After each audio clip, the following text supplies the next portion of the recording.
Hello दोस्तों, स्वागत है आपका अपने इस study platform study with me पर।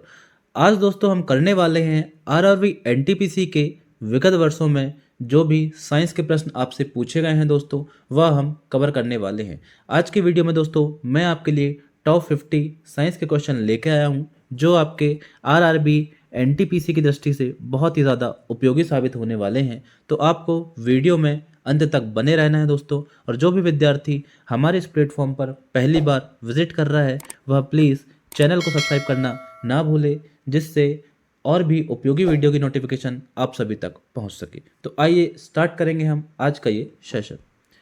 पहला प्रश्न है आपका, ऋणात्मक कार्य की स्थिति में बल और विस्थापन के बीच का कोण है। तो दोस्तों यहाँ आपसे कार्य से क्वेश्चन पूछा गया है। पहले हम देख लेंगे कार्य आखिर होता क्या है। तो दोस्तों मैंने आपके कार्य की पूरी थ्योरी आपको पढ़ा रखी है दोस्तों। अगर आपने कार्य नहीं पढ़ा है तो आप हमारी आरआरबी टेक्नीशियन की प्लेलिस्ट में जाकर वर्क एनर्जी वाली वीडियो में दोस्तों आप कार्य को अच्छे तरीके से समझ सकते हैं।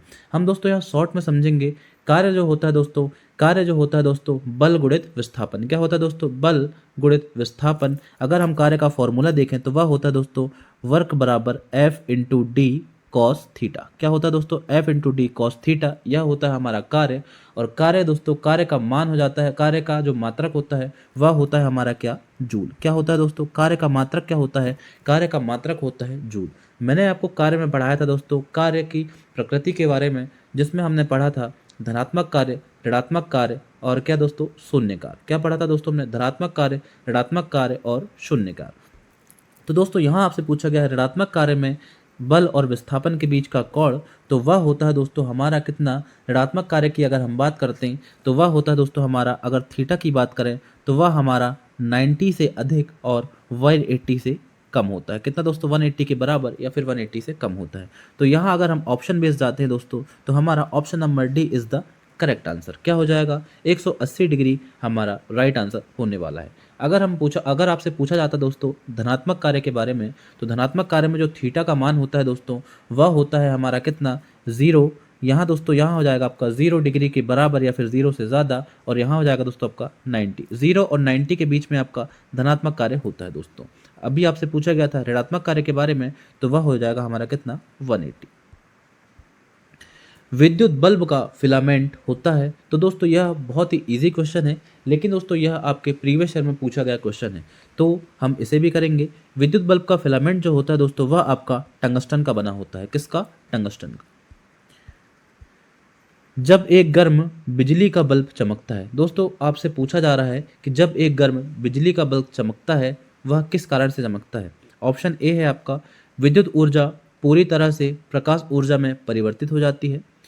विद्युत ऊर्जा आंशिक रूप से प्रकाश ऊर्जा में और आंशिक रूप से गर्म ऊर्जा में परिवर्तित होती है। प्रकाश ऊर्जा को विद्युत ऊर्जा में परिवर्तित किया जाता है। विद्युत ऊर्जा को चुंबकीय ऊर्जा में परिवर्तित किया जाता है। अगर दोस्तों हम यहाँ ऑप्शन से देखें तो विद्युत ऊर्जा चुंबकीय ऊर्जा दोस्तों ये तो हो नहीं सकता, क्योंकि अगर बल्ब की बात हो रही है तो विद्युत ऊर्जा को चुंबकीय ऊर्जा में परिवर्तन यहाँ देखने को नहीं मिलेगा हमें।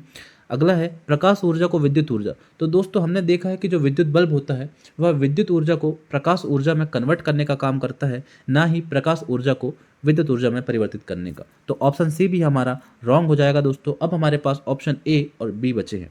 तो दोस्तों अगर हम बात करें तो ऑप्शन बी हमारा राइट आंसर हो जाएगा, क्योंकि विद्युत ऊर्जा आंशिक रूप से प्रकाश ऊर्जा में और आंशिक रूप से गर्मी ऊर्जा में परिवर्तित होती है, इसीलिए बिजली का बल्ब चमकता है। साबुन के बुलबुले के अंदर दबाव होता है। तो मोस्ट इंपॉर्टेंट क्वेश्चन है दोस्तों आपके लिए, बहुत बार पूछा गया क्वेश्चन है। साबुन के बुलबुले के अंदर दबाव होता है वायुमंडलीय दबाव से अधिक, वायुमंडलीय दबाव से कम, वायुमंडलीय दबाव के बराबर, वायुमंडलीय दबाव का आधा। तो दोस्तों अगर हम बात करें साबुन के बुलबुले की तो वायुमंडलीय दबाव से अधिक वहां आपको प्रेशर देखने को मिलेगा। निम्नलिखित में से कौन सा नियम विद्युत प्रवाह के ताप प्रभाव से जुड़ा हुआ है। तो दोस्तों लॉ से, जो भी साइंटिफिक लॉ है दोस्तों, वहां से आपको बहुत ही ज़्यादा क्वेश्चन देखने को मिलेंगे। अगर हम बात करें, आपसे पूछा गया है कि विद्युत प्रवाह के ताप का प्रभाव आपको कौन सा नियम बताता है, तो वह हो जाएगा दोस्तों हमारा क्या? जूल का नियम। क्या दोस्तों? वह हो जाएगा हमारा जूल का नियम। और जूल का नियम क्या बोलता है दोस्तों कि जब किसी चालक में धारा प्रवाहित होती है तो उत्पन्न होने वाली जो ऊष्मा की मात्रा होती है वह धारा, प्रतिरोध और प्रवाहित धारा में समय के समानुपाती होती है। क्या है दोस्तों कि अगर आप किसी चालक में धारा का प्रवाह करते हैं तो उसमें जो ऊष्मा की मात्रा होगी दोस्तों वह आपके धारा, प्रतिरोध और प्रवाहित धारा में समय के समानुपाती होती है। यह होता है हमारा क्या, जूल का नियम। अगला अगर हम देखें दोस्तों ओम का नियम, तो ओम का नियम क्या बोलता है, ओम का नियम बोलता है दोस्तों आई समानुपाती वी। क्या बोलता है दोस्तों, I is proportional to we. तार के दोनों सिरों पर जब विभवांतर उत्पन्न होगा दोस्तों वह प्रवाहित धारा के समानुपाती होता है। यह हमारा होता है ओम्स लॉ। ये भी आपके लिए बहुत इंपॉर्टेंट हो जाता है, बहुत बार पूछा जाता है। तो अगर हम बात करें V बराबर आई इंटू आर, जहाँ आर क्या हो जाएगा दोस्तों, आर एक क्या हो जाएगा दोस्तों, स्थिरांक हो जाएगा जिसे बोला जाता है प्रतिरोध। चलिए आगे बढ़ेंगे। अगला प्रश्न है, जब प्रकाश की किरण सघन से विरल माध्यम में जाती है, तो दोस्तों यह आपके प्रकाश के अपवर्तन से संबंधित प्रश्न आपको यहाँ देखने को मिलेंगे। दोस्तों अगर आपने प्रकाश की वीडियो नहीं देखी है तो वह हमारे आरआरबी टेक्नीशियन की प्लेलिस्ट में आपको मिल जाएगा दोस्तों। मैंने वहाँ आपको प्रकाश को बहुत ही अच्छी तरीके से डिफाइन करने की कोशिश करी है। अगर आपको प्रकाश को अच्छे थ्योरेटिकली पढ़ना है दोस्तों तो वह आप हमारे आरआरबी टेक्नीशियन की प्लेलिस्ट में जाकर देख सकते हैं। यहाँ पूछा जा रहा है, जब प्रकाश किरण सघन माध्यम से विरल माध्यम में जाती है तब क्या होगा। तो दोस्तों अपवर्तन में हमने देखा हमें दो चीज़ें देखने को मिलती हैं दोस्तों। क्या देखने को मिलता है, अगर प्रकाश की किरण सघन से विरल में जाए तब क्या होता है, या फिर प्रकाश किरण विरल से सघन में जाए तब क्या होता है। तो दोस्तों यहाँ पूछा गया सघन से विरल में, तो जब सघन से विरल में जाती है दोस्तों तो वह अपने अभिलंब मतलब सामान्य से क्या हो जाएगी दोस्तों, दूर हट जाती है। लेकिन अगर इसके अपोजिट जब प्रकाश किरण सघन माध्यम से विरल माध्यम में जाती है तो वह अपने अभिलंब की ओर झुक जाती है दोस्तों। अगर हम बात करें प्रकाश के अपवर्तन की, तो प्रकाश के अपवर्तन क्या होता है दोस्तों कि जब प्रकाश किरण एक माध्यम से दूसरे माध्यम में प्रवेश करती है तो वह अपने मार्ग से विचलित हो जाती है। क्या है दोस्तों, जब प्रकाश किरण एक माध्यम से दूसरे माध्यम में प्रवेश करती है तो वह अपने मार्ग से विचलित हो जाती है और इसे ही बोला जाता है क्या, प्रकाश का अपवर्तन। जिसमें दोस्तों दो कंडीशन देखने को मिलती है जो हमने आपको बताया कि अगर सघन से विरल माध्यम में जाएगी तो वह अपने अभिलंब से दूर हट जाएगी, लेकिन अगर अपोजिट विरल से सघन में जाती है तो वह अपने अभिलंब की ओर झुक जाती है। एक 13 किलोग्राम की वस्तु एक समान वेग 5 मीटर प्रति सेकंड के साथ घूम रही है, वस्तु की गतिज ऊर्जा क्या है। तो दोस्तों यहाँ आपसे एनर्जी से क्वेश्चन पूछा गया है और यहाँ एनर्जी में भी दोस्तों आपको काइनेटिक एनर्जी से क्वेश्चन पूछा गया है। यहाँ दोस्तों यह बहुत ही इजी क्वेश्चन है, डायरेक्ट फार्मूला बेस्ड क्वेश्चन है दोस्तों। अगर आपको काइनेटिक एनर्जी का फॉर्मूला पता है, गतिज ऊर्जा के बारे में अगर आपको बेसिक जानकारी पता है तो आप इस क्वेश्चन को चुटकियों में हल कर सकते हैं दोस्तों। तो दोस्तों अगर हम देखें काइनेटिक एनर्जी, तो काइनेटिक एनर्जी का फॉर्मूला होता है दोस्तों हमारा क्या, 1/2 m इंटू वी का स्क्वायर। तो दोस्तों यहाँ हमें दिया गया है द्रव्यमान जो है हमारा 13 किलोग्राम और v है दोस्तों 5 मीटर प्रति सेकंड। तो अगर हम दोस्तों 5 का वर्ग करेंगे तो वह हो जाएगा हमारा कितना, 25। अगर दोस्तों 2 से काटें हम तो ये हो जाएगा हमारा 12.5 और 12.5 का दोस्तों अगर 13 में गुणा करा जाए तो वह हो जाएगा हमारा 162.5 जूल। तो हमारा करेक्ट आंसर होने वाला है ऑप्शन नंबर सी, 162.5 जूल। तो दोस्तों अगर आपको वीडियो पसंद आ रही हो, अगर आपको क्वेश्चन का लेवल अच्छा लग रहा हो तो प्लीज़ वीडियो को लाइक करना ना भूलें दोस्तों। और जो भी विद्यार्थी हमारे इस प्लेटफॉर्म पर पहली बार विजिट कर रहा है वह प्लीज़ चैनल को सब्सक्राइब करें, क्योंकि दोस्तों हम ये जो मेहनत कर रहे हैं यह आपके लिए ही कर रहे हैं दोस्तों। इतना कंटेंट लाना, उसके बाद हम दोस्तों PDF क्रिएट करना, फिर उसको समझाना, बहुत मेहनत लगती है दोस्तों। तो अगर आपको मेरी वीडियो पसंद आती हो तो प्लीज़ वीडियो को लाइक करें और ज़्यादा से ज़्यादा दोस्तों के साथ शेयर करें दोस्तों। अगला प्रश्न है, दबाव मापा जाता है। तो दोस्तों मोस्ट इंपॉर्टेंट क्वेश्चन है यह दोस्तों, आपसे पूछा जा रहा है प्रेशर। आखिर प्रेशर होता क्या है दोस्तों। दबाव की अगर हम बात करें दाब की, तो दोस्तों वह होता है किसी सतह के प्रति इकाई क्षेत्रफल पर लगने वाला बल। क्या दोस्तों, प्रति इकाई क्षेत्रफल पर लगने वाला बल को ही हम बोलते हैं दोस्तों दाब। और अगर हम दाब के फॉर्मूले की बात करें दोस्तों तो वह होता है हमारा क्या, बल बटे क्षेत्रफल। बल बटे क्षेत्रफल, ये क्या होता है दोस्तों हमारा दाब, और बल को बोला जाता है F और क्षेत्रफल हो जाएगा दोस्तों A। मतलब P बराबर F/A, ये हो जाएगा हमारा दाब। और दाब का दोस्तों मात्रक होता है न्यूटन प्रति मीटर स्क्वायर। क्या हो जाएगा दोस्तों, न्यूटन प्रति मीटर स्क्वायर, यह हमारे दाब का मात्रक हो जाता है, जिसे पास्कल भी बोला जाता है। क्या बोला जाता है दोस्तों? पास्कल भी बोला जाता है। तो दबाव हमारा मेजर किया जाएगा दोस्तों बल और क्षेत्रफल में, बल और क्षेत्रफल में, क्योंकि दोस्तों यहाँ द्रव्यमान और घनत्व ये नहीं होगा, बल और दूरी यह भी नहीं होगा, कार्य यह भी नहीं दोस्तों, बल और क्षेत्रफल हमारा क्या होने वाला है? राइट आंसर होने वाला है। किलोवाट घंटा मात्रक है। तो दोस्तों अगर हम बात करें किलोवाट आवर की, किलोवाट आवर की, तो यह किसका मात्रक है आपसे पूछा जा रहा है? तो यह होता है दोस्तों हमारे एनर्जी का, ऊर्जा का मात्रक। दोस्तों अगर आपको एनर्जी अच्छे से पढ़ना है दोस्तों, एनर्जी की थ्योरी अच्छे से पढ़ना है, तो यह भी दोस्तों हमने आरआरबी टेक्नीशियन की जो प्लेलिस्ट है दोस्तों, वहाँ आपको एनर्जी बहुत ही अच्छी तरीके से पढ़ाया है, जिसमें हमने काइनेटिक एनर्जी और दोस्तों अपनी जो होती है पोटेंशियल एनर्जी, इन सभी को अच्छे से डिस्कस करा है दोस्तों, और एनर्जी को भी थ्योरेटिकली अच्छे से कवर करा है। तो अगर आपको एनर्जी पढ़ना है दोस्तों, तो आप वहाँ आरआरबी टेक्नीशियन की प्लेलिस्ट में जाकर भी वहाँ देख सकते हैं। अगला है चुंबकीय क्षेत्र का मात्रक होता है। तो दोस्तों यूनिट और दोस्तों जो मात्रक होते हैं, इससे बहुत ही ज़्यादा क्वेश्चन आपको देखने को मिलेंगे। सिंपल से क्वेश्चन देखने को मिल जाते हैं दोस्तों, तो आपको सभी के मात्रक अच्छी तरीके से याद करना है। यहाँ आपसे पूछा गया है चुंबकीय क्षेत्र का, तो वह होता है हमारा क्या? टेस्ला। क्या होता है दोस्तों? टेस्ला। एम्पियर की बात करें दोस्तों, तो एम्पियर हमारा विद्युत धारा, किसका दोस्तों? विद्युत धारा का मात्रक होता है एम्पियर। मीटर की बात करें तो मीटर दोस्तों दूरी का मात्रक होता है मीटर। और दोस्तों न्यूटन की बात करें तो बल का मात्रक होता है क्या दोस्तों? न्यूटन। चलिए आगे बढ़ेंगे। अगला प्रश्न है कौन सा रंग है जिसका खतरे के सिग्नल में उपयोग किया जाता है? तो दोस्तों खतरे के सिग्नल में जिस रंग का उपयोग किया जाता है वह होता है हमारा लाल रंग, रेड। अगला है डायनामो से किस प्रकार की धारा प्राप्त होती है?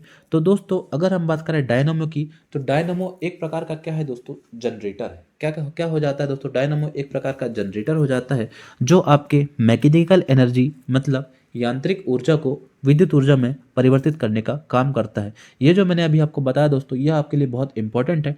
डायरेक्ट ही क्वेश्चन देखने को मिलता है, डायनामो किस ऊर्जा को किस ऊर्जा में परिवर्तित करने का काम करता है? तो डायनामो जो होता है दोस्तों हमारा यांत्रिक ऊर्जा, किसको दोस्तों? यांत्रिक ऊर्जा को आपके विद्युत ऊर्जा में परिवर्तित करने का काम करता है। और इसमें दोस्तों हमें दिष्ट धारा डीसी दोस्तों यह देखने को मिलती है। सिनेमा के पर्दों पर किस प्रकार का प्रतिबिंब बनता है?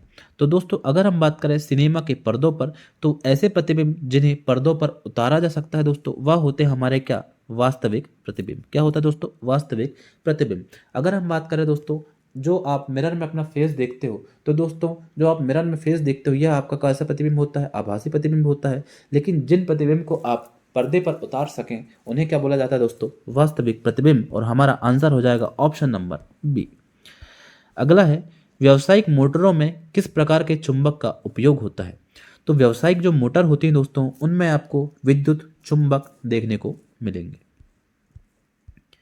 सामान्य मानव नेत्र का दूर बिंदु होता है। तो दोस्तों यहाँ बहुत ही सारा स्टूडेंट कंफ्यूज होने वाले हैं दोस्तों।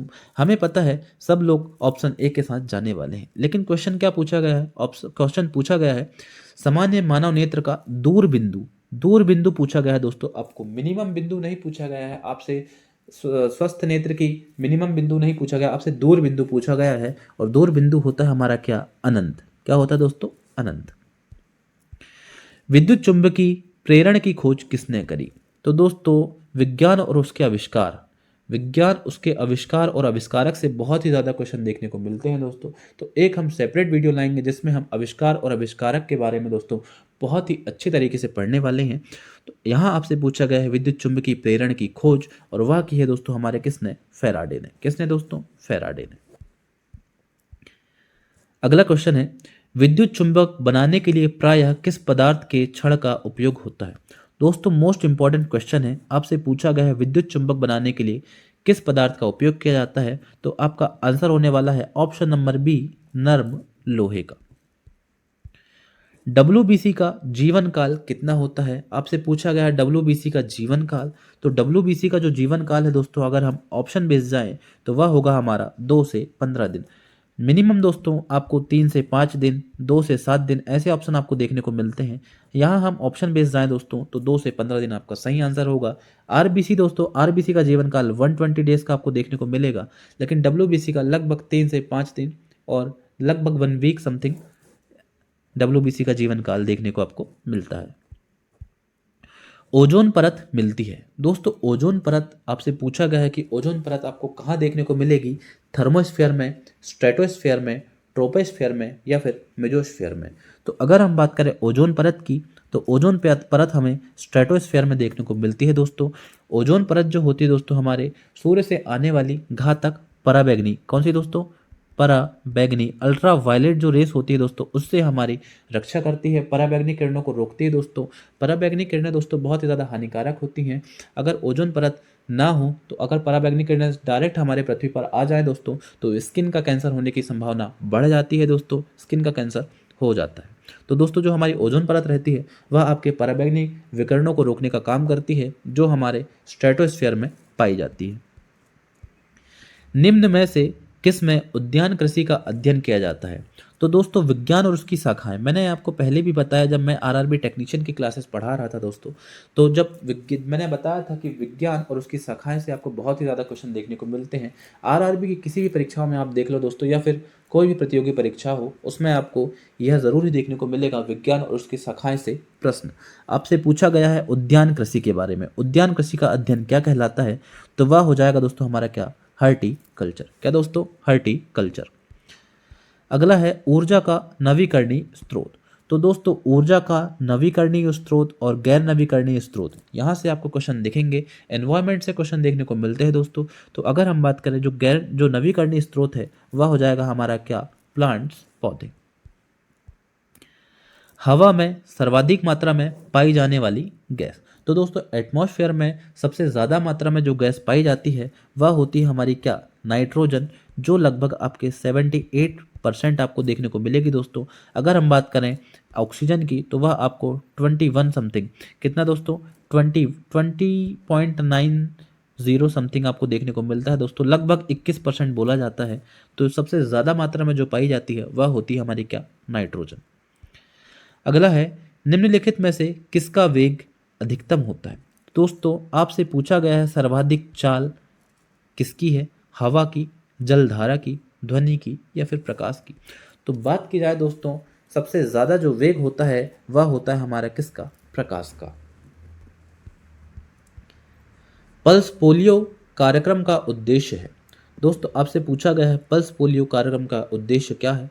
पोलियो का उपचार करना, पोलियो से उत्पन्न लकवा को रोकना, पोलियो का संपूर्ण उन्मूलन करना या फिर इनमें से सभी, ऑल ऑफ दिस। तो दोस्तों जो पल्स पोलियो का कार्यक्रम होता है उसका उद्देश्य होता है पोलियो का संपूर्ण उन्मूलन करना। क्या आंसर हो जाएगा? ऑप्शन नंबर सी, पोलियो का संपूर्ण उन्मूलन करना। हाइड्रोजन बम का आविष्कार किसने किया? तो दोस्तों हाइड्रोजन बम के आविष्कारक जो हैं वह हो जाते हैं हमारे कौन, एडवर्ड टेलर। कौन दोस्तों? Edward Teller. अगला है निम्नलिखित में से कौन सा पृथ्वी की सतह पर सबसे प्रचुर तत्व है? दोस्तों आपसे पूछा जा रहा है पृथ्वी की सतह पर सबसे प्रचुर मात्रा में पाए जाने वाला तत्व वह हो जाता है हमारा क्या, ऑक्सीजन। क्या है दोस्तों? ऑक्सीजन। निम्न में से कौन सी प्रमुख बीमारी पराबैंगनी विकिरणों के कारण बनती है? तो दोस्तों मैंने आपको बताया ओजोन परत जो होती है वह आपके अल्ट्रावायलेट रेज पराबैंगनी किरणों को रोकने का काम करती है। और अगर पराबैंगनी विकिरणों के क्या बीमारी होती है आपसे पूछा गया है, जो मैंने आपको ऊपर ही बताया था दोस्तों, स्किन का कैंसर, त्वचा का कैंसर होने की संभावना बढ़ जाती है। पौधों में प्रकाश संश्लेषण प्रकाश ऊर्जा को डैश ऊर्जा में परिवर्तित करता है। आपसे पूछा जा रहा है दोस्तों जो पौधों में प्रकाश संश्लेषण की क्रिया होती है वह प्रकाश ऊर्जा को किस ऊर्जा में परिवर्तित करती है? तो दोस्तों वह होता है आपका रसायन ऊर्जा, केमिकल एनर्जी में आपके क्या होती है दोस्तों, ट्रांसफॉर्म होता है। विद्युत घंटी में किस प्रकार के चुंबक का उपयोग किया जाता है? तो विद्युत घंटी जो होती है दोस्तों, इलेक्ट्रिक बेल जो होती है, उसमें आपके इलेक्ट्रोमैग्नेट, क्या दोस्तों, इलेक्ट्रोमैग्नेट आपको देखने को मिलेगा। अगला जो क्वेश्चन है, बैटरी का आविष्कार किसने किया? तो बैटरी के आविष्कारक जो थे दोस्तों वह थे हमारे कौन, वोल्टा। कौन थे दोस्तों? वोल्टा। बरगद के पेड़ का वैज्ञानिक नाम क्या है? दोस्तों आपसे पूछा जा रहा है बरगद के पेड़ का वैज्ञानिक नाम। साइंटिफिक नेम से बहुत ही ज़्यादा क्वेश्चन बनते हैं दोस्तों। अगर हम बात करें मैंगीफेरा इंडिका की, तो यह आपके किसका हो जाता है दोस्तों, यह आपके आम का हो जाता है, मैंगीफेरा इंडिका। टिकस बेंगालेंसिस। क्या दोस्तों, पिकस बेंगालेंसिस यह आपके बरगद के पेड़ का साइंटिफिक नेम हो जाता है। अगला है आपका सफ़ेद फास्फोरस क्या है। मोस्ट इंपॉर्टेंट क्वेश्चन है दोस्तों। अगर हम बात करें सफ़ेद फास्फोरस की तो यह बहुत बार पूछा गया प्रश्न है। और सफ़ेद फास्फोरस दोस्तों P4 किसे बोला जाता है दोस्तों, P4 को सफ़ेद फास्फोरस बोला जाता है। अगला है ऋणायन कैसे बनते हैं। तो दोस्तों आपसे पूछा जा रहा है ऋणायन कैसे बनते हैं। इलेक्ट्रॉन के संयोजन से, इलेक्ट्रॉन के निष्कासन से, प्रोटॉन के संयोजन से, या फिर प्रोटॉन के निष्कासन से। तो दोस्तों अगर हम ऑप्शन से एलिमिनेट करें तो प्रोटॉन का दोस्तों यहाँ पर कोई भी महत्व देखने को नहीं मिलेगा। यहाँ दोस्तों इलेक्ट्रॉन के साझा से ऋणायन या फिर धनायन देखने को मिलते हैं दोस्तों। तो जब ऋणायन का संयोजन होता है तब क्या बनता है दोस्तों, ऋणायन बनता है। और जब इलेक्ट्रॉन को त्यागा जाता है, इलेक्ट्रॉन का निष्कासन किया जाता है, तब आपको वहाँ धनायन देखने को मिलता है दोस्तों। तो हमारा ऑप्शन हो जाएगा, आंसर हो जाएगा ऑप्शन नंबर ए, इलेक्ट्रॉन के संयोजन से। CaOCl2 का सामान्य नाम क्या है। आपसे पूछा गया है दोस्तों CaOCl2 का सामान्य नाम क्या है। CaOCl2 calcium oxychloride. क्या बोला जाता है दोस्तों, कैल्शियम ऑक्सीक्लोराइड। और यह हो जाता है हमारे किसका, ब्लीचिंग पाउडर। क्या हो जाता है दोस्तों, ब्लीचिंग पाउडर का केमिकल फॉर्मूला हो जाता है CaOCl2, जिसे बोला जाता है दोस्तों क्या, कैल्शियम ऑक्सीक्लोराइड। अगर हम बात करें दोस्तों वॉशिंग सोडा की, किसकी दोस्तों, वॉशिंग सोडा की। तो वॉशिंग सोडा क्या होता है दोस्तों, सोडियम कार्बोनेट। क्या होता है दोस्तों वॉशिंग सोडा, सोडियम कार्बोनेट। यह भी आपको याद करना है दोस्तों, सोडियम कार्बोनेट आपका होता है वॉशिंग सोडा, जिसे बोला जाता है क्या, सोडियम कार्बोनेट। अगर अगला देखें दोस्तों, अगर हम बेकिंग सोडा की, तो बेकिंग सोडा क्या होता है दोस्तों आपका, सोडियम बाई कार्बोनेट। क्या दोस्तों, बेकिंग सोडा जो होता है दोस्तों वह होता है सोडियम बाई कार्बोनेट NaHCO3। क्या हो जाता है दोस्तों, NaHCO3, सोडियम बाई कार्बोनेट। इसे बोला जाता है दोस्तों वॉशिंग सोडा। हमसे पूछा गया था हमसे पूछा गया था दोस्तों CaOCl2 कैल्शियम ऑक्सीक्लोराइड, जो हो जाता है हमारा क्या, ब्लीचिंग पाउडर। सौर सेल द्वारा किस ऊर्जा को विद्युत ऊर्जा में बदला जाता है। तो दोस्तों एनर्जी और जो ऊर्जा का रूपांतरण है दोस्तों, एक रूप से दूसरे रूप में परिवर्तित होना, जिसे ही बोला जाता है ऊर्जा का रूपांतरण। यहाँ से बहुत ज़्यादा क्वेश्चन देखने को मिलते हैं। आपसे पूछा जा रहा है सौर सेल विद्युत किस ऊर्जा को विद्युत ऊर्जा में कन्वर्ट करता है। तो दोस्तों अगर हम बात करें सौर सेल की, तो वह आपके प्रकाश ऊर्जा को विद्युत ऊर्जा में कन्वर्ट करने का काम करता है। अगला प्रश्न है पदार्थ की किस अवस्था में अणुओं के मध्य की दूरी न्यूनतम होती है। तो दोस्तों पदार्थ की अवस्थाओं के बारे में हम देखें तो वह होती है सॉलिड, लिक्विड और गैस। क्या दोस्तों, मेनली जो अवस्थाएं हम देखते हैं ठोस, द्रव और गैस। तो यहाँ पूछा जा रहा है अणुओं के मध्य की दूरी न्यूनतम आपको कहाँ देखने को मिलेगी। तो दोस्तों अणुओं के मध्य की न्यूनतम दूरी आपको गैस में देखने को मिलती है दोस्तों, क्योंकि यहाँ जो होता है दोस्तों आपके क्या, जो अणुओं के मध्य आकर्षण बल होता है दोस्तों वह बहुत ही कम होता है। क्या होता है दोस्तों, अणुओं के मध्य जो आकर्षण बल होता है वह आपको बहुत ही कम देखने को मिलता है। इसलिए आपके गैस में अणुओं के मध्य की दूरी क्या होती है दोस्तों, ज़्यादा होती है। निम्नलिखित में से कौन सी गैस चूने के पानी को दूधिया बनाती है। मोस्ट इंपॉर्टेंट क्वेश्चन है दोस्तों, बार बार रिपीटेड क्वेश्चन यह है। चूने के पानी को दूधिया जो गैस बनाती है दोस्तों वह होती है हमारी क्या, कार्बन डाइऑक्साइड CO2। क्या होती है दोस्तों, CO2। स्ट्रेंजर गैस को डैश के नाम से भी जाना जाता है। तो दोस्तों आपसे पूछा जा रहा है स्ट्रेंजर गैस किस नाम से जानी जाती है। तो वह है दोस्तों हमारी कौन, जिनॉन। जिनॉन गैस को दोस्तों आप स्ट्रेंजर गैस के नाम से भी जानते हैं। हीटर में कॉइल किसकी बनी होती है। आपसे पूछा गया है जो हीटर की कॉइल होती है दोस्तों वह किसकी बनी होती है। तो दोस्तों यह बनी होती है हमारी किसकी, नाइक्रोम की। अगला प्रश्न है एक धातु के टुकड़े से पतले तार खींचे जा सकते हैं, यह धातु के किस गुणधर्म के लिए उत्तरदायी है। तो दोस्तों यह होता है दोस्तों धातु का तन्यता का गुण। क्या होता है दोस्तों, धातु का तन्यता का गुण, जिससे धातु को खींच कर क्या दोस्तों लंबे तार बनाए जा सकते हैं दोस्तों।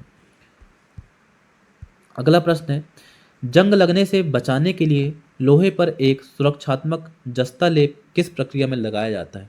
तो दोस्तों लोहे पर जंग लगने की प्रक्रिया, सबसे पहले अगर एक इम्पॉर्टेंट क्वेश्चन बनता है तो वह यह बनता है कि लोहे पर जंग लगने की प्रक्रिया क्या कहलाती है।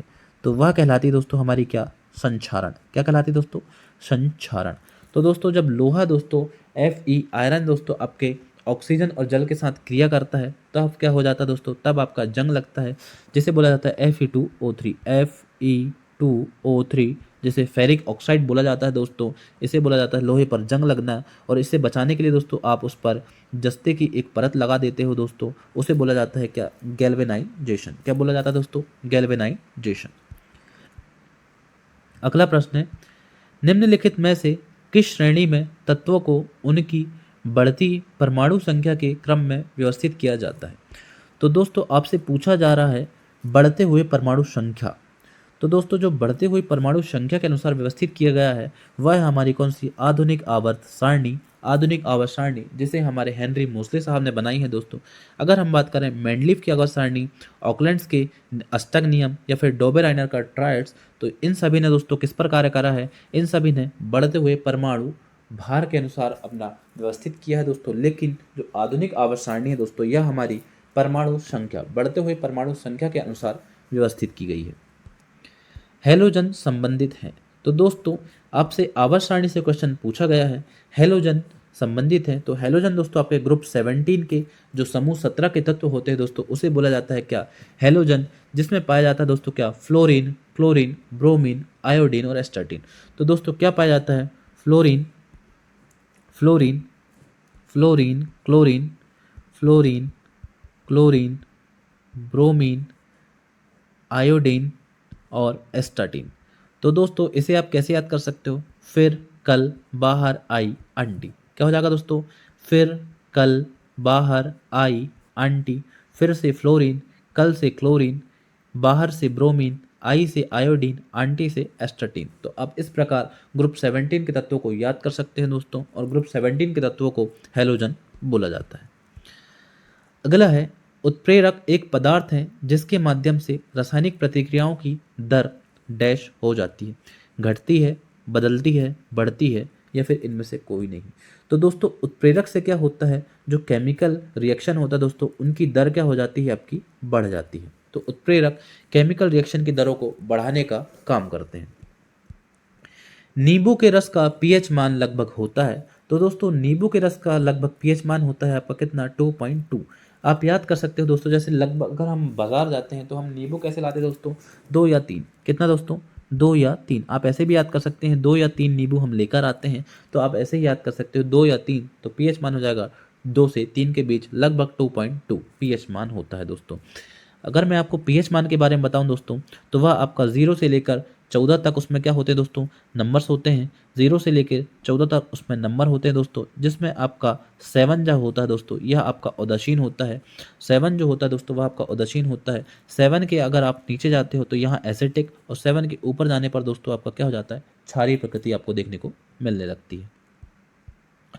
डीएनए का पूर्ण रूप है, डीएनए का फुल फॉर्म आपसे पूछा जा रहा है दोस्तों, बहुत ही इजी क्वेश्चन है, लगभग सभी विद्यार्थियों का इस क्वेश्चन का आंसर बन जाना चाहिए दोस्तों। तो डीएनए का जो फुल फॉर्म होता है दोस्तों वह होता है डीऑक्सी राइबो न्यूक्लिक एसिड। क्या होती है दोस्तों, डीऑक्सी राइबो न्यूक्लिक एसिड, यह होता है हमारा डीएनए का फुल फॉर्म। निम्नलिखित में से कौन सा सरल ऊतक नहीं है, आपसे पूछा जा रहा है दोस्तों, सरल ऊतक नहीं है, जाइलम, पेरेनकाइमा, कोलेनकाइमा, स्क्लेरेनकाइमा। तो दोस्तों ऊतक टिश्यू, यहाँ पर आपको प्लांट टिश्यू से क्वेश्चन पूछा गया है।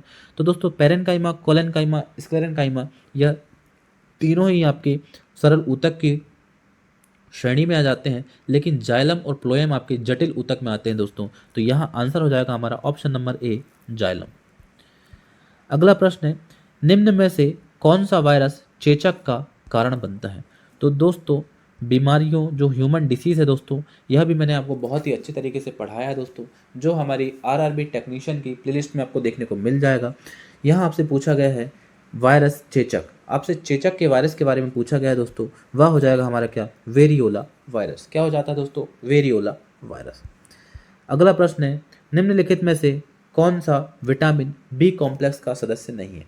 तो दोस्तों विटामिन और विटामिन के केमिकल नेम बहुत ही इंपॉर्टेंट हो जाते हैं दोस्तों, आपको सभी विटामिन के केमिकल नेम याद होना बहुत ही ज़रूरी हो जाता है। तो बी कॉम्प्लेक्स का सदस्य आपसे नहीं है, वह पूछा गया है, तो वह हो जाएगा दोस्तों हमारा एस्कॉर्बिक एसिड, क्योंकि यह हमारे विटामिन सी का केमिकल नेम हो जाता है। तो दोस्तों ये थे हमारे आज विज्ञान के जो प्रीवियस ईयर में आरआरबी एनटीपीसी में पूछे गए प्रश्न थे दोस्तों, जो हमने आज कवर करे हैं। अगर आपको वीडियो पसंद आई हो तो प्लीज़ वीडियो को लाइक करें, ज़्यादा से ज़्यादा दोस्तों के साथ शेयर करें दोस्तों, और चैनल को सब्सक्राइब करना ना भूलें, जिससे आपको ऐसे भी और उपयोगी वीडियो की नोटिफिकेशन आप सभी तक पहुंच सके। धन्यवाद। जय हिंद, जय भारत।